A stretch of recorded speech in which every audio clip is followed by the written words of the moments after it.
तेनालीरामन की कहानी। सोने के आम। समय के साथ साथ राजा कृष्णदेव राय की माता बहुत वृद्ध हो गई थी। एक बार वे बहुत बीमार पड़ गई। उन्हें लगा कि अब वे शीघ्र ही मर जाएंगी। उन्हें आम बहुत पसंद थे, इसीलिए जीवन के अंतिम दिनों में वे आम दान करना चाहती थी। सो उन्होंने राजा से ब्राह्मणों को आमों को दान करने की इच्छा प्रकट की। वे समझती थी कि इस प्रकार दान करने से उन्हें स्वर्ग की प्राप्ति होगी। सो कुछ दिनों बाद राजा की माता अपनी अंतिम इच्छा की पूर्ति किए बिना ही मृत्यु को प्राप्त हो गई। उनकी मृत्यु के बाद राजा ने सभी विद्वान ब्राह्मणों को बुलाया और अपनी माँ की अंतिम अपूर्ण इच्छा के बारे में बताया। कुछ देर तक चुप रहने से पश्चात ब्राह्मण बोले, यह तो बहुत ही बुरा हुआ महाराज। अंतिम इच्छा के पूरा न होने की दशा में तो उन्हें मुक्ति ही नहीं मिल सकती। वे प्रेत योनि में भटकती रहेगी महाराज। आपको उनकी आत्मा की शांति का उपाय करना चाहिए।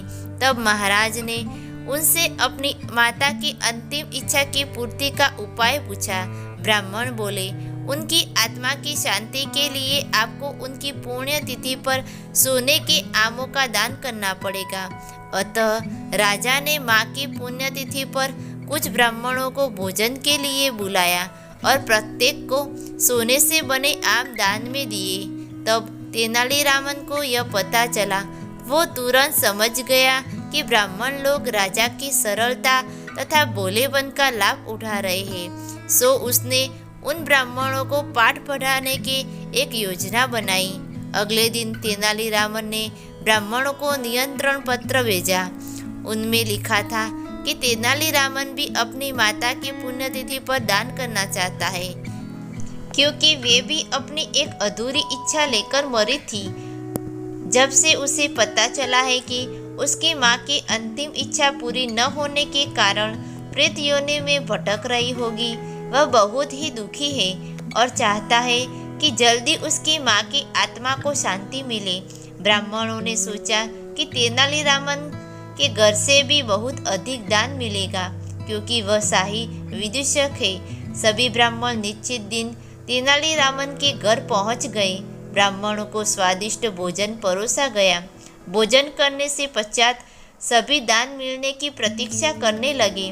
तभी उन्होंने देखा कि तेनालीरामन लोहे से सलाखों को आग में गर्म कर रहा है। पूछने पर तेनालीरामन बोला, मेरी माँ फोड़ों के दर्द से परेशान थी। मृत्यु के समय उन्हें बहुत तेज दर्द हो रहा था। उसने पहले कि मैं गर्म सलाखों से उसकी शिकायत करता, वह मर चुकी थी। अब उसकी आत्मा की शांति के लिए मुझे आपके साथ वैसा ही करना पड़ेगा जैसा कि उसकी अंतिम इच्छा थी। यह सुनकर ब्राह्मण बौखला गए। वे वहां से तुरंत चले जाना चाहते थे। वे गुस्से में तेनालीरामन से बोले कि हमें गर्म सलाखों से दागने पर तुम्हारी माँ की आत्मा को शांति मिलेगी। नहीं महाशय, मैं झूठ नहीं बोल रहा। यदि सोने के आम दान में देने से महाराज की माँ की आत्मा को स्वर्ग में शांति मिल सकती है, तो मैं अपनी माँ की अंतिम इच्छा क्यों पूरी नहीं कर सकता। यह सुनते ही सभी ब्राह्मण समझ गए कि तेनालीरामन क्या कहना चाहते हैं।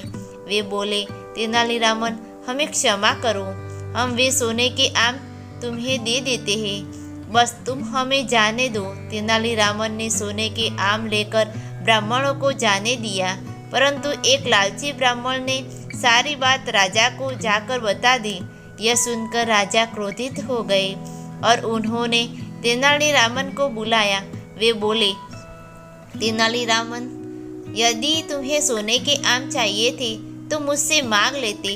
तुम इतने लालची कैसे हो गए कि तुमने ब्राह्मणों से सोने के आम ले लिए। महाराज, मैं लालची नहीं हूँ, मैं तो उसकी लालच की प्रवृत्ति को रोक रहा था। यदि वे आपकी माँ की पुण्यतिथि पर सोने के आम ग्रहण कर सकते हैं, तो मेरी माँ की पुण्यतिथि पर लोहे की गर्म सलाखों को क्यों नहीं झेल सकते। राजा तेनालीरामन की बातों का अर्थ समझ गए। उन्होंने ब्राह्मणों को बुलाया और उन्हें भविष्य में लालच त्यागने को कहा। यह कहानी अच्छी लगी हो तो कमेंट कीजिए और चैनल को सब्सक्राइब कीजिए। धन्यवाद।